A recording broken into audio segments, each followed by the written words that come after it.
দিতে বললো এই জন্য মিষ্টি নিয়ে আসলাম। তুমি ইন্টারভিউ না সামনে? জি স্যার। এবার মন দিয়ে পড়ালেখা করো বুঝছো, আর যে ডাব্বা মারো যদি এটা কিন্তু আর পারবো না বুঝছো, বাবা মা জোর করে বিয়ে দিয়ে দিবে।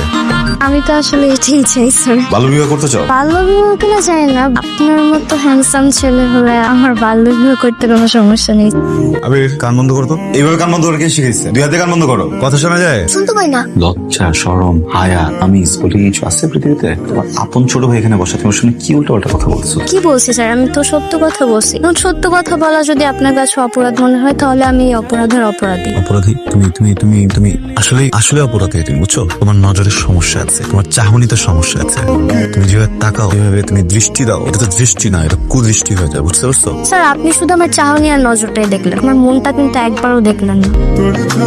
মাঝে মাঝে আমার কি মনে হয় স্যার জানেন, আমার মনটা খুলে আপনার পরের টেবিলের সামনে রেখে দিই। আমার মনে আপনি দেখতে পাবেন শুধু আপনার নাম, আপনি ছাড়া আর কোনো ছেলে। স্টুডেন্টরা না বই খুলে দেয়, খাতা খুলে দেয়, এটা কোন ধরনের আছে? এটা কথা বলছি তুমি একটা স্টুডেন্ট, তুমি বই খুলে দেখাও, খাতা খুলে দেখাও, কোথায় প্রবলেম আমাকে বলো। আমি তো টিচার মানুষ, আমি তো ওগুলো দেখাবো। স্যার আমি মনের খাতা খুলে আপনাকে দেখে।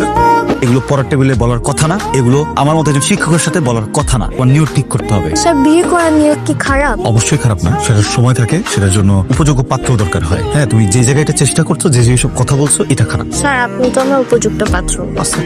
আস্তাগফিরুল্লাহ না স্যার, এসব ব্যাপারে আলহামদুলিল্লাহ বলতে হয়। কোন ব্যাপারে? বিয়ের ব্যাপারে নাউজুবিল্লাহ। নাউজুবিল্লাহ না স্যার, আলহামদুলিল্লাহ বলবো। এই কান ছাড়ো। বাচ্চা যদি থাকে ওর সামনে বলো তো, তুমি কি বলছো আমাকে বলো, আপনার ছেলের সামনে বলো। এই তুই তো জানিস যে তোর স্যারকে আমি পছন্দ করি, তো বল না যে তোর স্যারকে আমার জামাই হিসেবে কেমন লাগবে।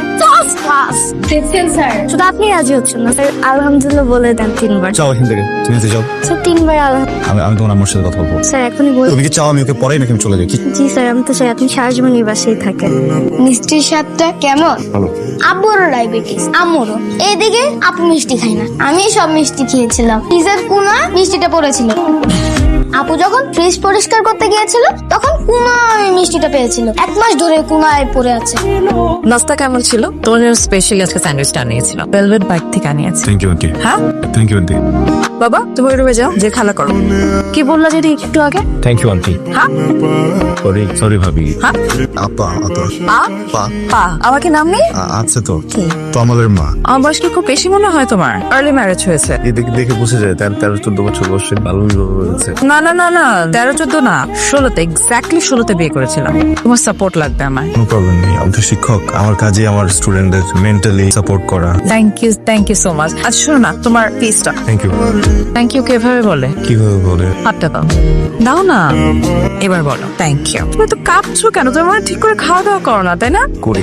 না একদম খাওয়া দাওয়া করো না। ঠিকঠাক ভাবে খাওয়া দাওয়া করবে। তোমার স্বাস্থ্যটা একদম কমে গেছে, স্বাস্থ্যটা বাড়াতে হবে। জি আমি খেয়ে দিব, সমস্যা নেই। আর শোনো, স্পেশালি ড্রাই ফ্রুটস বেশি করে খাবে, বাদাম আমন্ডটা বেশি করে খাবে, ওকে? আর লিসেন, ওই যে মধু আছে না, মধুটা পানির সাথে, গরম পানির সাথে মিক্স করে খাবে, তোর শরীরের জন্য খুবই ভালো হবে।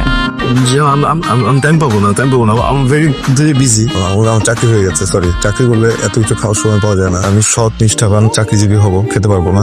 একটা কথা আমি আপনাকে বলতে চাচ্ছিলাম। কোনটা? এই মাসটা আমি তোমাকে সুন্দর করে পড়িয়ে দিচ্ছি, আর আগামী মাস থেকে যেহেতু আমার চাকরি হয়ে গেছে, আমি আমার থেকে একটা ভালো টিচার দিয়ে যাবো। না আমার তোমাকেই লাগবে। রে কাকা, তুই যে আমার ঘটনা শোনালো, আমার তো শুনি মাথাই নষ্ট হয়ে গেল। কিন্তু তুই কিন্তু সুযোগটা নিলেই পারত। কি বলো, সবারই যে সবকিছু হয়। আমার বাবা ছিলেন একজন শিক্ষক, আমার দেখ কেন সম্ভব। এই টিউশনিতে নেই তো বেশি টাকা পাইতো তুই, তাই না? এখন কি করবো? ছাড়ি তো দিল। আমার একটু টিউশনি বুঝতে হবে। আচ্ছা এই বাড়িতে তো খাওয়ারও বেশি পাইতো না ভাই।